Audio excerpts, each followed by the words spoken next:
everyone, it's Jeannie for Hero Arts, and today I am sharing this really fun Halloween card featuring the August die set of the month, card kit of the month, and cling stamp of the month. So to start off, we are creating our background panel, which is with pitch black cardstock and the cling stamp of the month.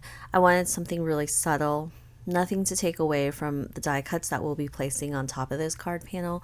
So I went in with an anti-static embossing tool, and then I'm inking this up with watermark ink and stamping it, and I decided that I will be heat embossing it with white satin pearl, which is different from white or silver because it's not as stark in contrast.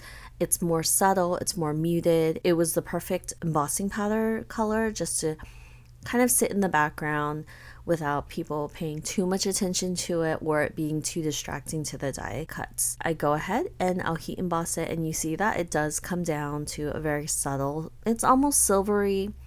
It does have that pearl look, but I just love it on black, and I think that it works so well, and it works really well for this card. So once I finish heat embossing, I'll just go ahead and trim this down to an A2 card panel. Most of my cards are A2. It's 4¼ by 5½. I think it's the perfect size for these frames that I'll be using from the die set of the month. For my die set of the month, I decided to pull out 4 pieces of cardstock colors, and they are a Halloween palette basically.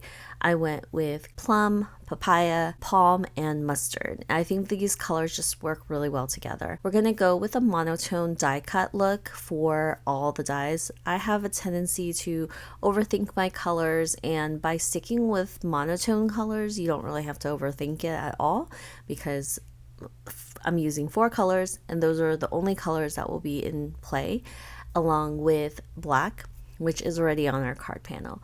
But for the die cuts, I die cut out of the 4 colors and then the backings out of the black cardstock, which is perfect because it kind of just stands out against the black that's already on our background panel. For the frames, I will be gluing them together. It's really easy to do, nothing tricky about it at all, and they have intricate designs on the die cuts, which is kind of cool.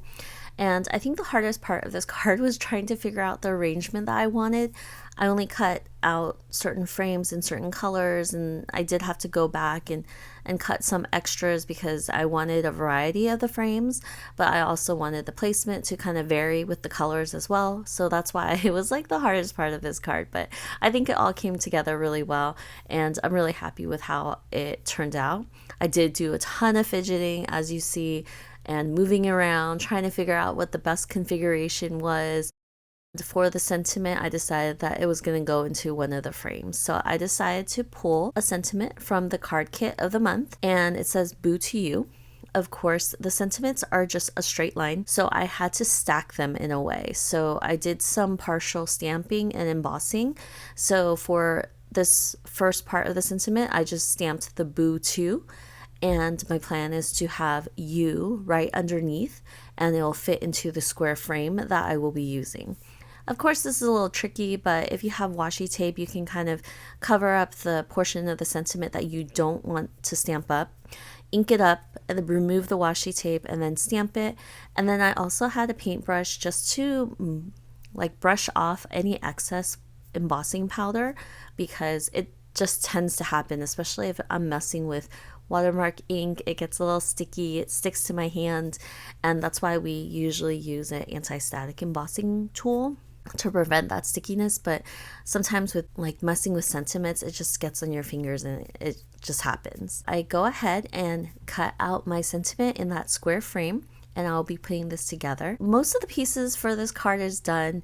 Once I decide on how I want the frames to look, we're good to go. So once I am happy with where everything is going to go, I will glue everything down. And today I'm using a lot of liquid glue. I didn't think ahead, and I usually use double-sided adhesive, but liquid glue works just as well for this, and it makes it easier. And if you ever want to shift your items a little bit, liquid glue provides you that time to do so because it hasn't dried completely once you put it down. So it does provide me with that ability to move things around just a tad. Once I have that all done, I'm going to trim down the frames that are hanging over the card panel. And I do get glue everywhere, but that's fine. I have a washcloth that's wet and you can just wipe it off, so not a big deal. So these frames are empty, and thankfully the die set comes with a ton of different images that fit perfectly into the frame. So I'm just trying to plan it out here. I'm adding the die cuts in the frames where it fits, and I'm gonna, just plan it out that way. I want to go for monotone frames, so if it is a die cut in an orange frame, I'm going to die cut that image in orange. If it's going to be in a green frame, I'm going to die cut in a green frame, and you get the gist. So we do this all at the same time because these images are pretty small, and I'll run it through my little Hero Arts compact cutter die cut machine, and then we can put this card together. It is so cute because all these images are so perfect and it really fits into the Halloween vibe. I particularly love the witch's shoes, and I also like the hat. So there's just so many images that you can play around with. So this is an easy card to use with scraps of paper that you might have lying around.